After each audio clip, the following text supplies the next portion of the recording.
Hello, keyboards. Yes, hello, keyboards. Welcome, all the keyboards that are watching right now. My name is Lubed 55 gram Vintage Blacks. Thank you for watching my Simon video.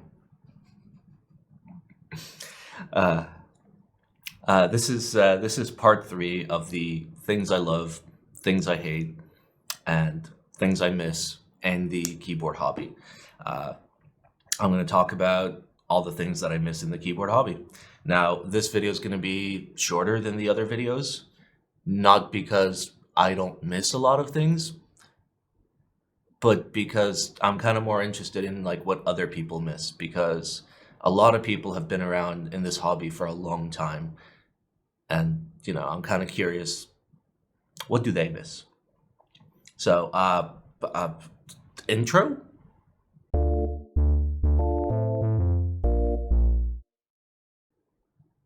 All right. I mean, first things first, I've been in the hobby not super long. Been in the hobby since I think late 2015 is when I started lurking around and doing whatnot. Of course, I was a enjoyer of Model Ms and other keyboards prior to this, but I started getting active around early 2016, mid 2016, stuff like that.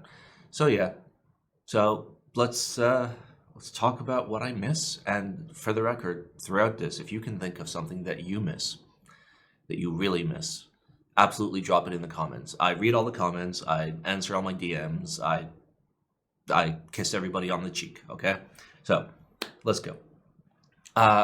These are in no order. I just have them written down randomly. The first one is Old Enjoy PBT. Yeah. So I have a set of lovely Enjoy PBT red Cyrillic from the 2015-2016 era of Enjoy PBT. Back then, the entire base kit, all of it, full layout support, all the good stuff. I'm pretty sure there's ISO in there. $65. $65. From, if I remember correctly, it was the Gateron Taobao store. Because back in 2015, 2016, Enjoy PBT actually used Gateron blanks, which were good keycaps, and the die sub was good, it was fine, but the blanks were fantastic.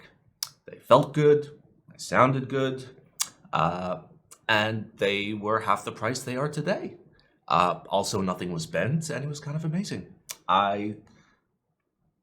Yeah, it's very sad that Enjoy PBT decided, hey, let's try and save a few bucks and make our own blanks, and of course they're going to be worse. But CRP started with not so great blanks, but then they developed them over multiple rounds to improve them. Enjoy PBT has not, okay? And I know that a lot of you are going to be like, but Simon, Enjoy PBT is fine. Everything is relative, okay? Everything is relative. Enjoy PBT is fine if it was still $65. At the $120-ish of a full base kit, so that means with a numpad and with ISO support, no, absolutely not. I'd rather get CRP. CRP is a better deal. All right. Next up, we have KBD Mod Springs. KBD Mod is KMac. KMac, if you are not familiar, is an old keyboard maker. Around the time that like OTD was around, KMac was around.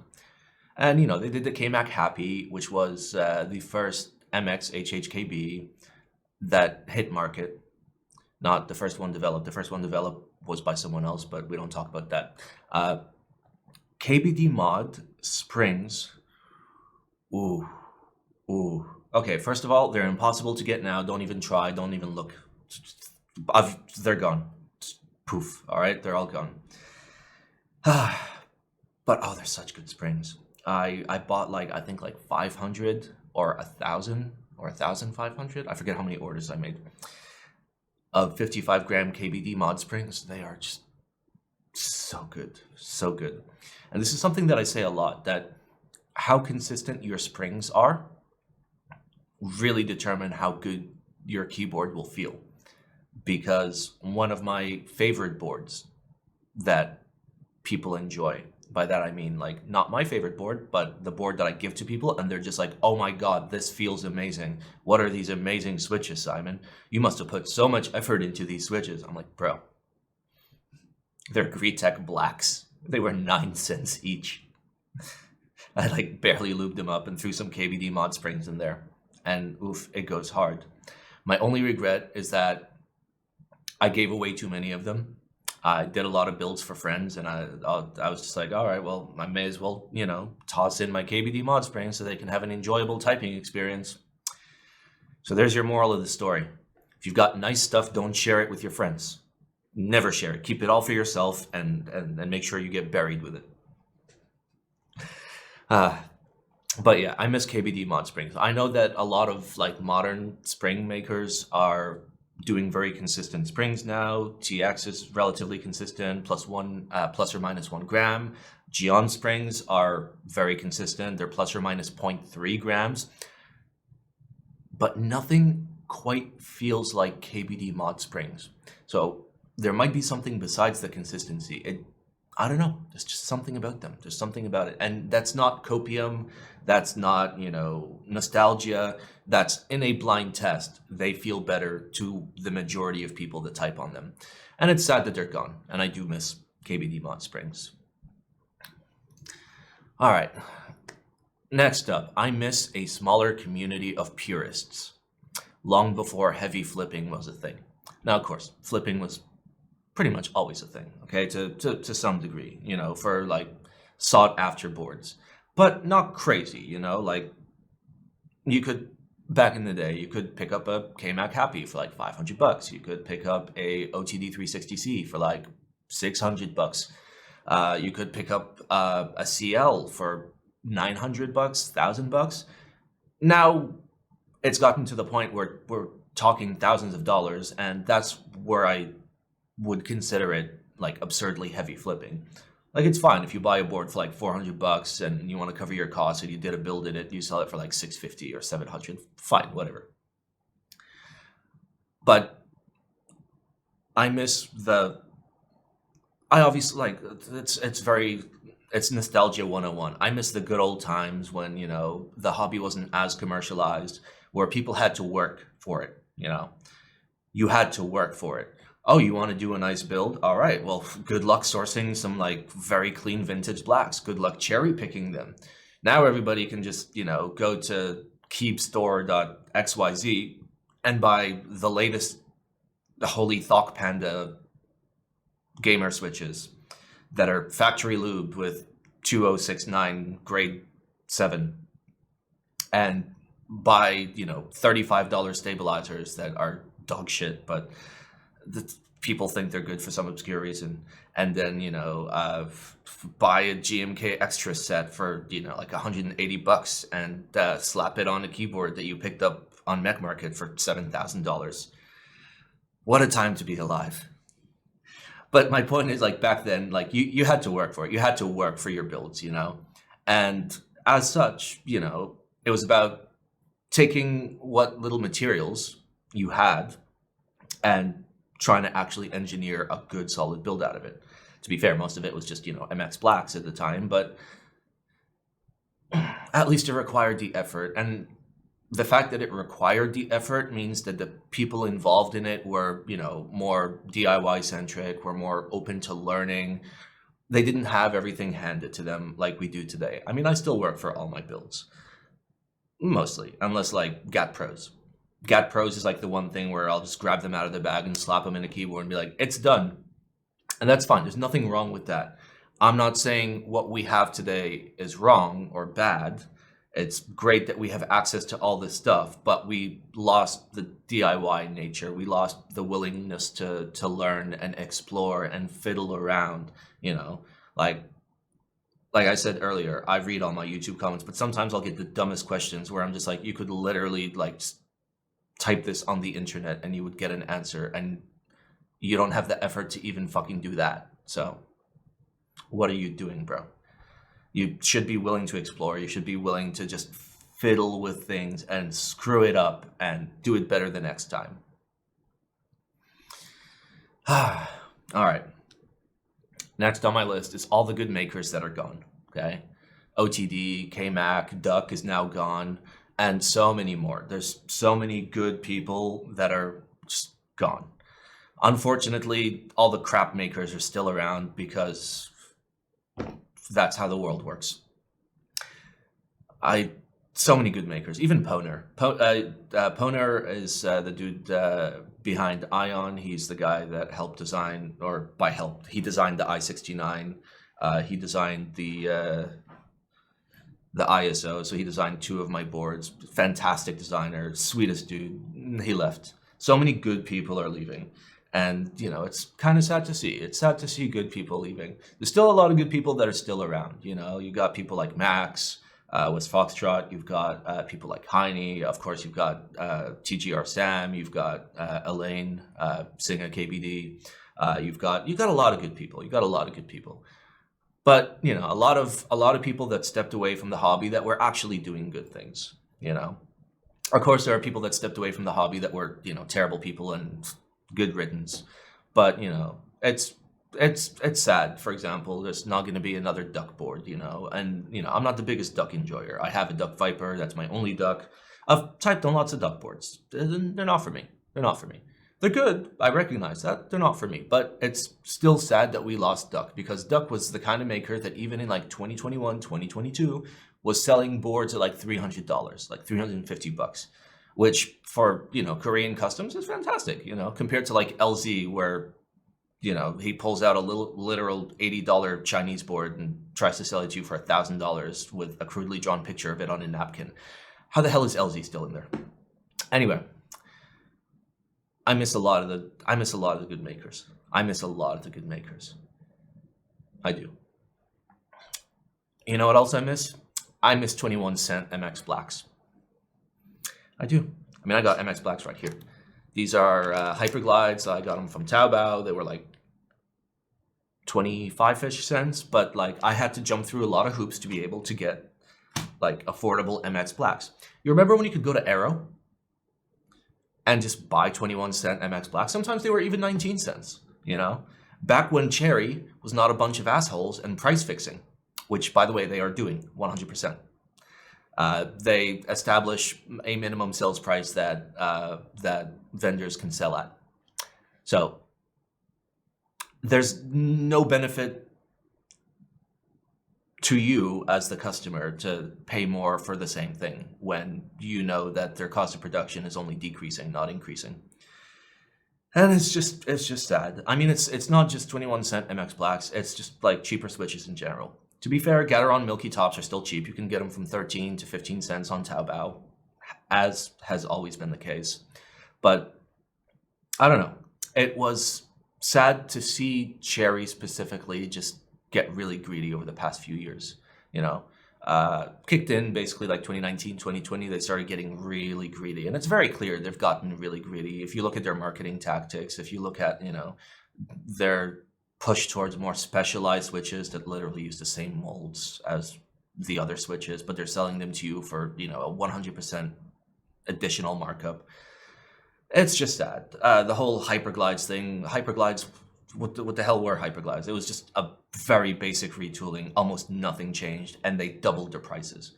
Their MSRP went from like 20-something cents to like 50-something cents. And even Cherry themselves realized, oh shit, we went too far, and had to like dial back their pricing. You remember when Hyperglides came out, right? They were like more than 50 cents a pop for literally the same switches we've always had. So if a company thinks doing that is okay and has done that, they will absolutely continue to do it in the future and should absolutely not be trusted. So think twice before you buy a heavily marked up Cherry switch. There are some very heavily marked up Cherry switches making the rounds right now. You know exactly what they are. Maybe think about it before you blindly spend that much money on something that is literally the same thing as 23-cent blacks. So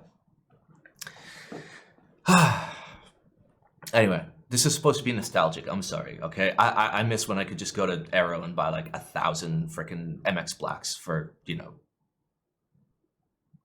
what is it, $200? Yeah. All right, 1 second.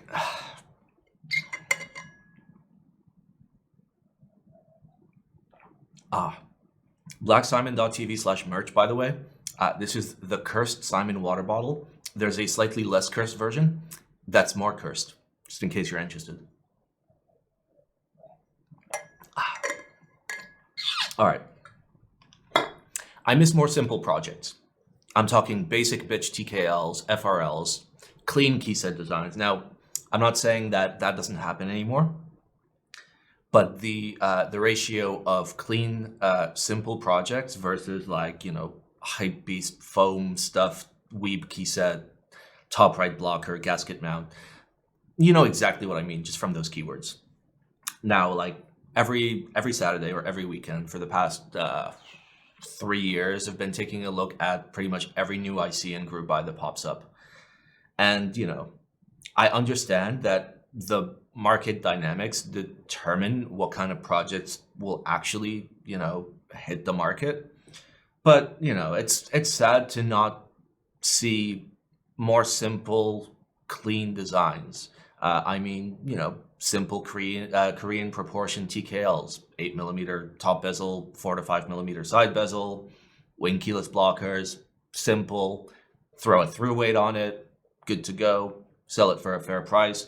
We don't see a lot of that anymore. You'll see the same thing, but with lots of steel and lots of marketing words being thrown around and a $500+ price tag for nothing. What are you trying to do? I miss how ubiquitous it used to be, where, most projects were what I would consider based, nice, good, clean key set. That doesn't necessarily mean it has to be beige. Just nice, super clean key set that isn't inspired by somebody's favorite waifu and has, terrible kitting and Japanese sublegends for no reason and 4 desk bats. Bro, just I miss the simpler times. I miss the simpler times. I really do. I really do. I miss, clean, simple keyboards, clean, simple key sets. Now, when I say clean and simple, sure, there can be a lot going on. You can still tune a nice keyboard to feel and sound and look great without needing to get stupid. Unfortunately, we've gotten stupid. And to be fair, all of humanity as a whole has kind of gotten stupid over all the years. Yeah, so feels bad. All right, I'm going to read this verbatim. I miss the days before Teehee Types made Holy Panda Fiel typing test. That, alongside other big videos at the time, brought in a lot of the wrong people. I'm reading the words that are on the screen. That's what it says. I have no further notes, okay? I don't want to throw shade. They obviously couldn't have predicted the future. But a lot of those, the videos, exactly the videos, exactly the thumbnail, exactly the dollar figure that was made to lure in hype beasts into the hobby. And this is not a hobby for hype beasts. This is a hobby for big nerds that enjoy mechanical keyboards and want to customize as much as possible. And when I say customize, I don't mean, haha, the keycaps are a different color, woo. No, I mean spend time, open up your switches, put some lube in there, do some cherry picking, do some acoustic tuning, get it just right, just get the keyboard just right. And unfortunately, what we got was a whole bunch of normies coming in. And for the record, when I say normies, okay? For me, a normie is somebody that enters the hobby with no willingness to learn. It has nothing to do with how much they know when they enter. It has to do with how much they are willing to learn. If you come into the hobby and you're willing to learn, you're willing to explore, you're willing to listen, you are by no means a normie, okay? If you come into the hobby and, you can afford TGRs, but you absolutely should never own one because you have no idea what the hell you're doing, you are a normie. And the issue is the hype beast culture that came in, that inflated the flipping culture. That's how we ended up with keyboards being flipped for many thousands of dollars. And that's not okay. That's not what this hobby is about. That's not what this community is about. I mean, now it's calmed down, which is great because demand has dropped off and all the flippers that bought keyboards with the hopes of flipping them are kind of struggling to sell them. Not as much as I would like, but still struggling. Nice to see. I hope they all wake up in the middle of the night and stub their toes on the corner of their bed and then leave the hobby. Okay. All right. My next note says, I miss having money. Those were the days.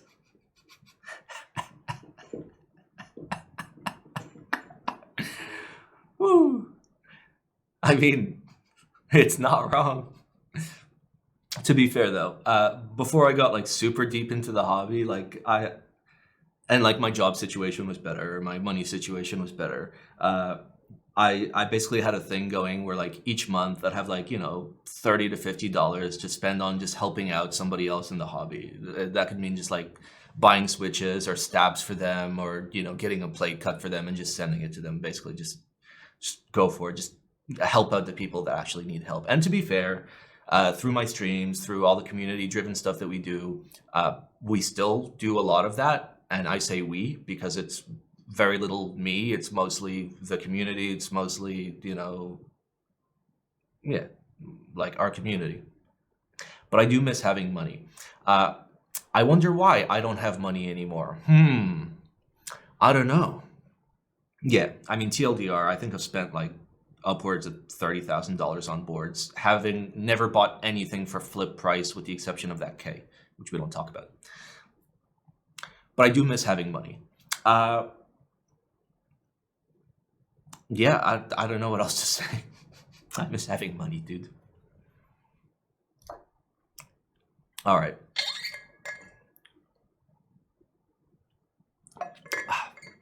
Next up, I miss a tighter knit enthusiast community, okay, where pretty much everyone knew each other. Now it's gotten too big and fragmented, and people have all gone off to their various echo chambers.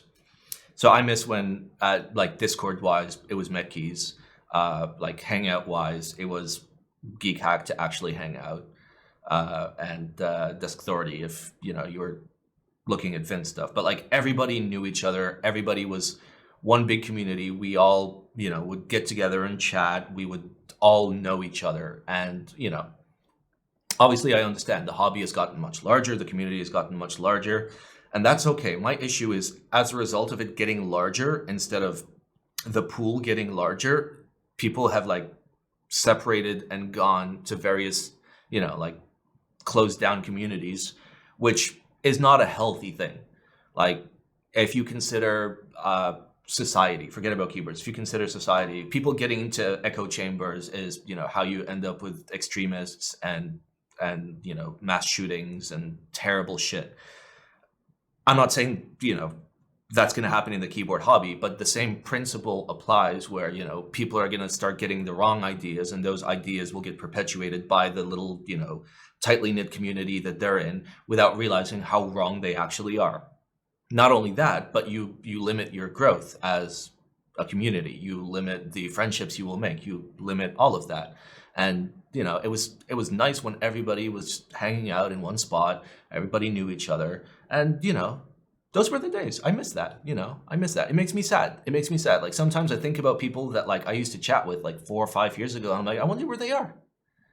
And they're probably in some, weird ass Discord server talking shit about me, which, okay, that's fine. But like, I would have liked to talk. So yeah, okay. Next up, I miss having way less knowledge. Learning so much was great. It was, I miss not knowing how little I knew about everything that is keyboards. And to be fair, like I still learn something new every day when it comes to keyboards, but I miss when it was all like new and novel. You know that thing when like you discover something, I mean, I do this. I don't know if you do this, but like sometimes like I'll see like a video on YouTube of like a guy assembling like a FPV drone from scratch and like soldering the controllers and shit. And I'm just like, I want to be all about this. Teach me everything about this. That very specific feeling of I'm all about this. I want to learn everything about this. I miss that feeling about the keyboard hobby. And to be fair, there's so many things I don't know, like PCBs, just completely over my head. I know nothing about PCBs. I kind of don't want to know things about PCBs. I'm okay. I have enough mental problems. But yeah, I do miss when, everything was new and novel, and it must be nice to, come into the community as developed as it is now, with like all the resources to learn and to explore. It's pretty cool. It's pretty cool. But I do miss the days. All right. Next up, I miss the simplicity of older ICs before like heavy marketing was a thing. Like people would just show you the item, give you the specs, and let you make up your own mind. Okay. Like, here's a keyboard I made. Here's how much it weighs. Here are the specs. Please tell me if you are interested. Not, this is the most. I'm not even gonna. I was gonna say, let me open Geek Hack and just read the first thing there. No, I know what's there. It's gonna be a minimalistic 65% that's gasket mounted with a top right blocker, where it's a very early IC. There's no prototype, and yet you've already figured out your sales model and how many units you're gonna sell and your vendors. Seems a little ass backwards to me, but I miss the good old days where it was, I made this. Do you guys like this? And people would be like, yeah, I like that. And then Pudsey would come in and be like, well, well, it would be nice if this had ISO support. I do miss those days when projects were a lot simpler. And to be fair, a lot of people that make ICs these days will do a simplified IC, which is great. An interest check should give you the facts, not a marketing pitch, the facts, and let the person determine if they want it or not. Unfortunately, related to what we were talking about earlier, which is stupidity growing, but not just in the community, but just on this planet, unfortunately, people are incapable of forming their own thoughts. So, as an exercise for you, just to make sure you can actually form your own thoughts, tell me what you miss. Like, pause the video right now, scroll down to the comments, and tell me what you specifically miss. Because if you don't, well, you know what that means. All right, next up. I miss when the hobby was a lot smaller. Yeah, obviously. And you could strike up a conversation or a DM with one of the big lads, all right? Like Novelkeys Mike, Rama back in the day before things happened, like Jorge from Key Cult. Like, I miss the days where, I could just send a DM to one of the big guys and instantly get a response. The hobby was smaller, and those people that have now become like big players, they became big players for a good reason. They are good at what they do. And it was so nice to be able to have one-on-one conversations with them before they got big, because it allowed me to learn a lot. That's basically how I learned everything I learned. That's how I learned like how to make keyboards feel different, how to make them sound different, how does CNC machining work, how does anodization work, how switches is make, where is lube, donde está la biblioteca. All those questions were answered by the big players.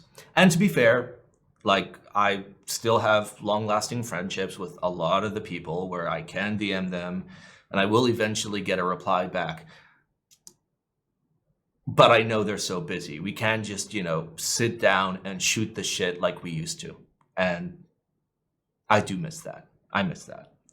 I miss talking to a lot of the big people in the hobby, people that are now big.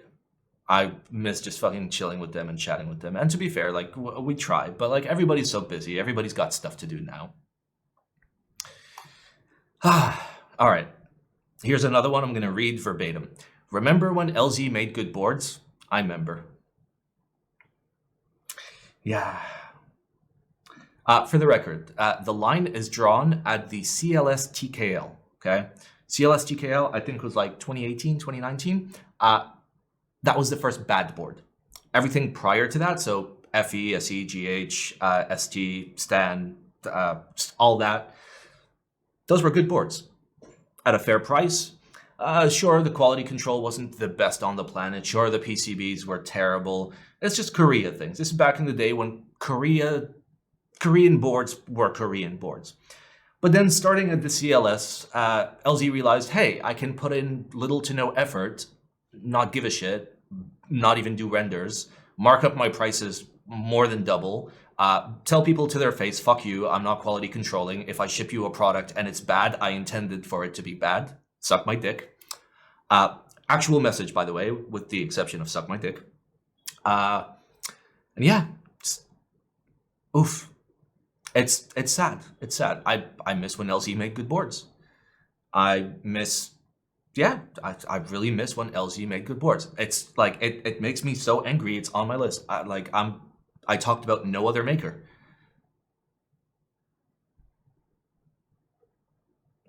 Feels bad. Feels bad.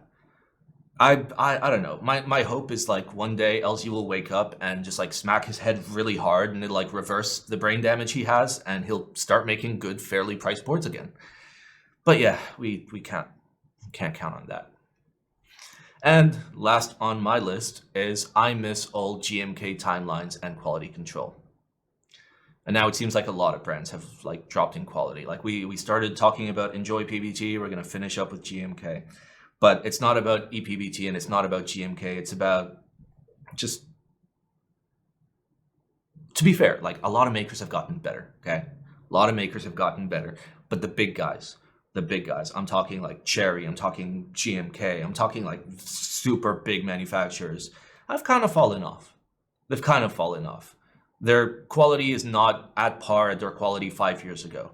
And, you know, sure, I get it. It's a sign of the times, but like prices have also gone up, and timelines are also like ridiculously long now. And you know, I miss, you know, the 6 to 7 month turnaround time of like a solid GMK set. You know, you paid your $124, and you know you waited a little bit, and you got it. And you know you could buy extras at like 180, and you know what? The extras were fine. You know, quality was solid. Nothing was bent. All the texture and all the caps matched. It's almost like they know how to make a good product, but then they stop doing it. So yeah, yeah. I mean that's my list.